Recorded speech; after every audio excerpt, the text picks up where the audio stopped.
Priska huyo. Basi.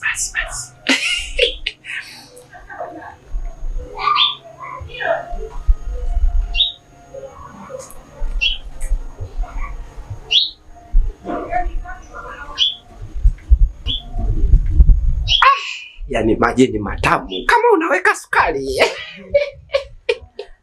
Matani wewe. Sio matani bwana Priska, ni kweli. Alafu nikwambie kitu. Unajua wewe ni msichana ambaye unafanya kazi vizuri sana. Yani una heshima, una adabu kiukweli. Uko vizuri. Asante. Yani uko vizuri sana. Sema nini? Unajua Priska bwana, mimi nina kajambo huwa kananitatiza. Kananichokota sana kwenye moyo. Yani kamoyo kanaenda mbio. Kanadunda. Nini hicho? We mtu mzima bwana, unajua. Yani kiukweli mimi nimeshakufalila. Yani kamoyo kangu kameshakukubali. Nilipaka na vumilia tu basi. Toba ya Rabbi mimi. Hapo mimi naogopa bwana.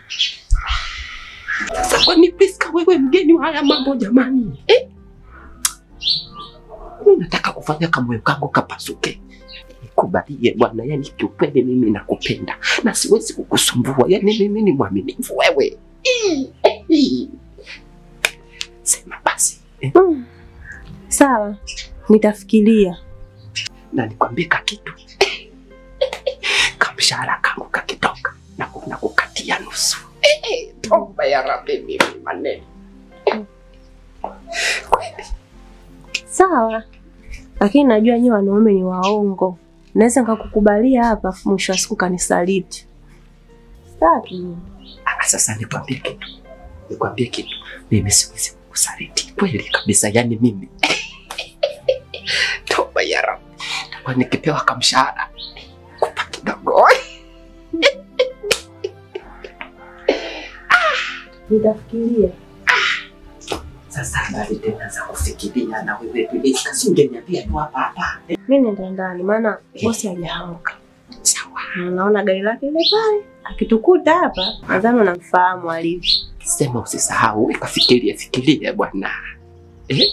Usiwe na haraka, nimekwambia nitafikiria.